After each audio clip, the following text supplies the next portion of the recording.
విద్యార్థుల ప్రతిభతోని వ్యాపారాలు, అదే విద్యార్థుల ప్రతిభతోని టాలెంట్ టెస్టులు నిర్వహిస్తూ ఈరోజు రైట్ టు ఎడ్యుకేషన్ యాక్ట్ని తుంగలో తొక్కుతూ సెక్షన్ 13కు విరుద్ధంగా రీజనెన్స్ విద్యాసంస్థలు విచ్చలవిడిగా డిసెంబర్ 14వ తేదీన టాలెంట్ టెస్టులు నిర్వహిస్తున్నట్లు దాదాపు 50 బ్రాంచుల్లో హైదరాబాద్లో ఉన్నటువంటి రంగారెడ్డి, మేడ్చల్ జిల్లాలో ఉన్నటువంటి 50 బ్రాంచుల్లో ఈ పరీక్ష నిర్వహించడం ప్రధానంగా ఇది పూర్తిగా విద్యాశాఖ నిబంధనలకు విరుద్ధంగా ఈ పరీక్షను, ఈ టాలెంట్ టెస్ట్ నిర్వహించాలని చెప్పి ఈ రెసిడెన్స్ యాజమాన్యం ప్రతి ఒక్క విద్యార్థి నుంచి 5వ తరగతి నుంచి 10వ తరగతి విద్యార్థుల నుంచి 300 రూపాయలు ఆన్లైన్ రుసుముగా వసూలు చేసి రేపటి ఎగ్జామ్ పెట్టాలనుకున్నారు. వాస్తవంగా ఈ పరీక్షకు ఎట్లాంటి విద్యాశాఖ అనుమతి లేదు.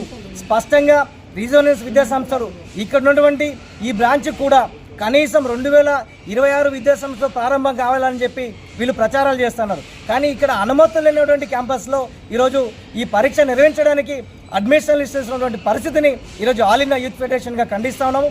ఎందుకంటే ఈరోజు రీజనల్ విద్యాసంస్థలు వ్యాపార సంస్థలుగా మారింది. నిజంగా ఈరోజు విద్యాశాఖ నిబంధనలు తుంగలో తొక్కడం అని అంటే ఈ విద్యా హక్కు చట్టాన్ని ఉల్లంఘిస్తూ ఈరోజు యథేచ్ఛగా విద్యార్థుల నుంచి 300 రూపాయలు ఆన్లైన్ రుసుము వసూలు చేయడం అంటేనే ఈరోజు వాళ్ళ జీవితాన్ని, వాళ్ళ విద్యాశాఖ యొక్క నిబంధనలు అతిక్రమించడం అనేది ఏవేగా ఆరోపిస్తున్నాము. తక్షణమే ఈ పరీక్షను రద్దు చేస్తున్నట్టు కూడా పూర్తిగా విద్యాశాఖ అధికారి, మేడ్చల్ జిల్లాకు సంబంధించిన విద్యాశాఖ అధికారి విజయ్ కుమార్ స్పష్టంగా పత్రికాముఖంగా ఆదేశాలు ఇచ్చినా కానీ వీళ్ళు బేఖాతరు చేస్తూ ఆఫ్లైన్లో సాధ్యం కాదని చెప్పి ఆన్లైన్ నిర్వహించడానికి కూడా వీళ్ళు ఏర్పాట్లు చేస్తున్నారు. దీన్ని ఏఐవైగా ఖండిస్తాను.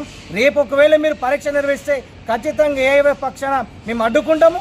ఖచ్చితంగా ఈ అనధికారికంగా నడుస్తున్న క్యాంపస్ల మీద విద్యాశాఖ తక్షణమే సర్వే చేయాలి. వీటిని సీజ్ చేయాల్సిన బాధ్యత కూడా విద్యాశాఖ మీద ఉంది. ఇంకొక బాధాకరమైన విషయం ఏంటంటే సిబిఐ మాజీ డైరెక్టర్గా పనిచేసినటువంటి, జాయింట్ డైరెక్టర్ పనిచేసినటువంటి జేడీ లక్ష్మీనారాయణ గారు ఈ రీజోనెన్స్ అనధికార టాలెంట్ టెస్ట్లకు ఈరోజు ప్రచారం చేయడం అంటే ఈరోజు సమాజాన్ని కూడా మోసం చేయడమే. జేడీ లక్ష్మీనారాయణకు ఎంతవరకు కూడా తగదు అని చెప్పి మేము ఏవేగా హెచ్చరిస్తున్నాము. మీరు తక్షణమే రీజనల్ విద్యా సంస్థలకు ప్రచారాన్ని మీరు తక్షణమే ఉపసంహరించుకోవాలి. విద్యార్థులకు మీరు ఇక్కడ పేద బడుగు బలైన వర్గాల విద్యార్థులకు ఇక్కడ అవకాశాలు కూడా కనీసం చదువుకునేటువంటి అడ్మిషన్లు పొందేటటువంటి వాళ్ళకి అవకాశం కూడా లేవు. మరి అట్లాంటి ఈరోజు వ్యాపార సంస్థలకి మీరు చేయడం అంటేనే పూర్తిగా చట్టవిరుద్ధం. కాబట్టి మీరు తక్షణం ఉపసంహరించుకోవాలి. లేని పక్షంలో మీ పైన కూడా ఖచ్చితంగా దండే తీస్తాం. రేపటి ఎగ్జామ్ని ఒకవేళ వీళ్ళు ఏ రకంగా నిర్వహించినా కానీ దాన్ని అడ్డుకొని తీరుతామని చెప్పి ఈ సందర్భంగా మేము హెచ్చరిస్తాము.